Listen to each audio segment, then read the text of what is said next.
Astead, how are you? I'm doing well, Mayor-elect. How are you? Thank you for joining us. I was trying to be the host for a second. No, I was actually going to wear a suit, but I decided that was your thing and not mine. Did you buy a new one for the My inauguration? culture is not a costume. Did you buy a new one for the inauguration? No, but I'm maybe a little behind on thinking about the coat.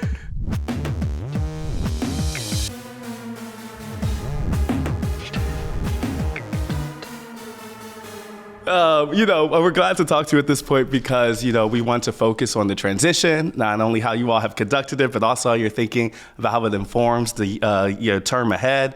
We know that kind of mayoral transitions can sometimes be the high watermark for elected officials. I recently saw that you were plus 15 in your own favorability. How do you reverse what has been a historic trend? How do you make sure that this moment in office, that you're taking office, is not the end of something but the beginning? I think I am aided by the fact that I have not given much weight to polls and favorability in the past, which is part of the reason why I'm sitting in front of you, because I didn't even have enough recognition to have favorability done at the beginning of this race. So I think it comes back to the fact that we ran a race on an affordability agenda. It spoke to New Yorkers living in the most expensive city in the United States. We have to now deliver on that agenda. I think kind of the premise of your point is that this is the moment of hope, and then the question of what comes next. And even beyond the transition as a high watermark, oftentimes campaigns, there's already a temptation of nostalgia for what the campaign was. We have to ensure the campaign is not the story we look back on. It's the path to the story that we've yet to start. And I think that comes back to delivery. That comes back to freezing the rent, making buses fast and free, delivering universal childcare. You have to transform people's lives in a way that they can actually touch and feel and hold on to, so that they're not just grasping at the memories of what the struggle was like. I feel like the first clues of how you all plan to do that came in the transition. You all had kind of unique moments, putting out these explanatory videos about semi-mundane kind of process things, baseball cards for staff appointments. We were at the event that you all held last week at the Museum of Moving Image. Why do that stuff? What is the goal of those type of events? I think there's a temptation when you win. We've seen it in the past to say, now trust me, you can go home. The point of me winning is that you don't have to worry about politics anymore. The point of me winning is we keep fighting for the same agenda together. And that means you bring people along with you, and you also demystify what it is that you're doing. I mean, this transition period is probably the most opaque period typically, because it's between a campaign and governance, and most New Yorkers are never brought into it. Yeah, it's usually insiders only. Yeah, and I think that's both in the way that it's funded, and it's the way that it's also spoken about. And we wanted New Yorkers to be at the heart of that, because most people didn't even know that there's no public funding for transitions. And so we've been asking people to donate to a transition. The first thing we have to educate them about is, what is a transition? What is this funding used for? And I've had so many people ask me, what do you mean you have to pay for office space? What do you mean you have to pay for payroll, healthcare, inauguration? These are often things that are not brought up because you fundraise in the manner of previous administrations whose average donations were north of $1,000 per person. And ours, I think more than 95% of our donations are below $250. And I think that is one aspect of how you bring people into this. Sounds like the demystifying efforts are connected to what has been described as inside-out strategy, that to the goal of delivering, you feel as if you have to keep the public engaged, you have to keep that public pressure going. You do. And I think there's often a description as if the campaign ends and governance begins, with the implication that you leave people behind.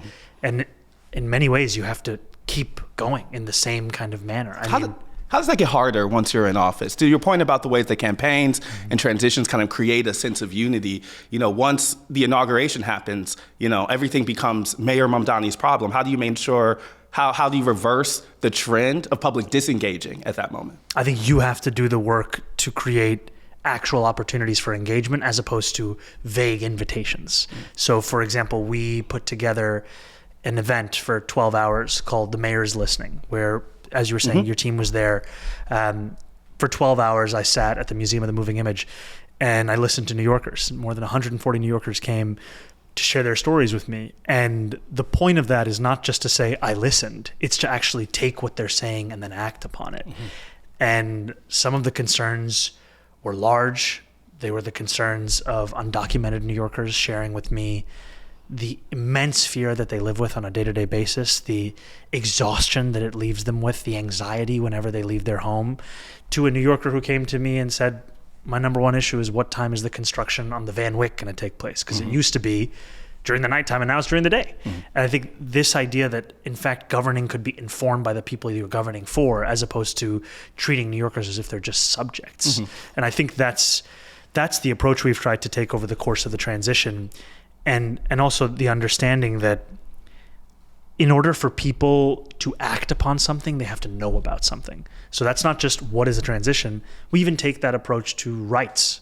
You know, in this moment when so many New Yorkers are fearful of ICE agents and the potential of immigration enforcement, as we've seen it take place across this city, we thought it was important to remind every New Yorker of their own rights. Mm-hmm. And so that the only way they can exercise them is if they know about them. Yeah. You know, is there any argument, though, that, like, you know, this is a little glitz and glamour? I mean, our folks were there. These were largely supporters of yours. I want to hear more about, like, did you hear criticism? Did you hear any critiques of your campaign from some of those New Yorkers you sat down with? What sat with you that wasn't necessarily something that was already part of your agenda? You know, I think any gathering of New Yorkers has to have some critique. Otherwise, you know, Fair. It's not a gathering of New Yorkers. Yeah. And I think there's critique in a fear of, are you going to be able to deliver on these things? Because there's a fear of, should I have believed in this? And my job and our job in building a team is to showcase the seriousness with which we took those commitments and how we actually deliver them. Mm-hmm. And then I think there were other New Yorkers for whom they told me, they just don't know, even if we accomplish these things, will they be able to stay in this city? Mm-hmm. And having to build out an agenda that speaks to the specificity of their concerns, the universal approach at large. And then I had New Yorkers who came and shared with me, you know, one New Yorker spoke to me about how their number one concern was about casinos. Mm-hmm. You know, and I shared with them that I myself am skeptical of the economic development promises that come with casinos. And I also know that there's a referendum that was passed by voters that creates the citation of 3 casinos within New York City. And I can't actually change that myself. Mm-hmm. And the frustration of knowing that this is something that person does not want and you cannot help them. Mm-hmm. And that's also part of what it looks like, is to be honest with people, even when that honesty isn't what they want to hear from you. Part of the reason why so many people are disengaged with our politics is there is a lack of honesty within the way in which we talk about it and in the way in which we even explain it. Mm-hmm. A couple more questions on transition before looking ahead. I know that you have been a legislator, but not an executive. And back when I was doing the profile over the summer, I know that you were talking to people about what leadership means, about how to grow as an executive. I wanted to hear, can you share any of that advice with us? And what steps did you take to close a gap, to feel prepared for stepping into this moment? And do you? You know, I think the key thing that I was told again and again is the importance of the team around you. And frankly, that's been one of the things that's been most exciting about the transition, is that every time you announce a new member of the team, it's not like an endorsement in the campaign where it's kind of this momentary rise and then you're seemingly back into place. This is genuinely an incredible addition of capacity in your ability to fulfill the agenda. Mm-hmm. And each time we've made an announcement, each time I feel like our team is getting more and more prepared, more and more ready for this. And I think the other part of the advice that I've received beyond who you surround yourself with is that you actually listen to people, mm-hmm. that you actually bring New Yorkers along with you. Because our campaign was not just about reaching out to those who haven't voted in a long time. It was also reaching out to those who haven't voted at all. Mm-hmm. And that's an opportunity to show people that political engagement has to extend beyond the ballot box. It is not just one moment in 1 year that you come back to every 4 years. It is something that requires a participation and engagement. And in the same way that New Yorkers won this election, not me, New Yorkers will win this agenda, not just me. Mm-hmm.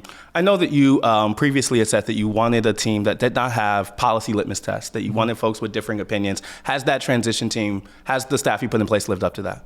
Absolutely. I think you'll see that appointments are not simply a reflection of myself. And I think there's a tendency sometimes to just look to reproduce yourself, your ideas, your preferences in each and every person you hire. What you do if you're to do that is create the conditions where everyone in the room is measured by the quickness with which they can say yes to you and yes to any one of your ideas. You need to build a team where people can also say no to you, where people can push you, where you are able to have the debate inside the room as opposed to waiting to have the debate outside the room. Mm-hmm. And I think that in the appointments we've made thus far, it's not demanding alignment on each and every issue.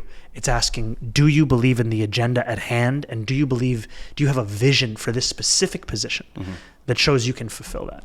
You know, at the same time, there's folks who have been frustrated with that thought that some of this coalition building, even among your agenda or even among your appointments, has maybe betrayed the movement that got you here. I'm thinking about the appointment of Jessica Tisch as police commissioner. I'm thinking about a vocal rejection of a Democratic challenger to Hakeem Jeffries in Brooklyn. My question is, like, as you've made some of these moves to the transition, have you had to embrace a different side of yourself? Do you hear any of the critiques that we're seeing insider Mamdani these days? You know, I think you have to first and foremost take these critiques in good faith. As you win an election, you can start to tell yourself stories that any critique is critique you have to keep far away from you. People don't understand. That is how you become removed from the reason you did this in the first place.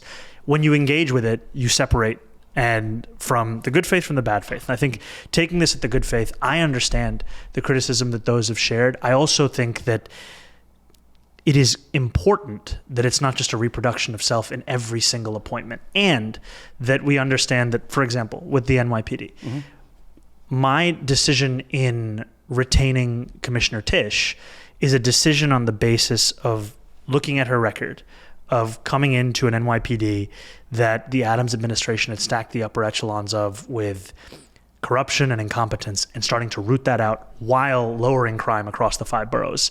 Making this decision not only in recognition of that, but also to fulfill the larger public safety vision that we had laid out over the course of the campaign, which focused on the creation of a Department of Community Safety that will tackle the mental health crisis, the homelessness crisis. This is also a decision that is not one that is in tension with the commitments I've made specific to the NYPD, like the disbanding of the Strategic Response Group. Those things still happen. That still happens. And I think that's what's important to make clear to New Yorkers, is that the things that we campaigned on around the disbanding of the SRG, the creation of the DCS, these are still things that we will fulfill. We will do so with the teams that we're building around us. One question I have is, like, there's so much national and international focus on both campaign and I think your administration going forward, but it's such a hyper-local job, you know? How do you balance what will be the intense attention with the reality of who you're serving?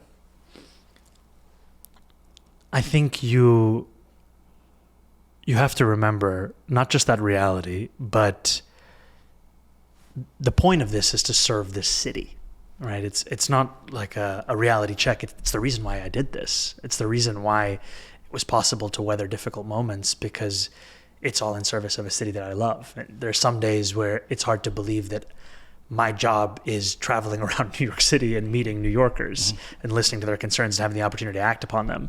And I also think the greatest thing you can do is the power of example, of what you can do, what you can succeed, what you can deliver.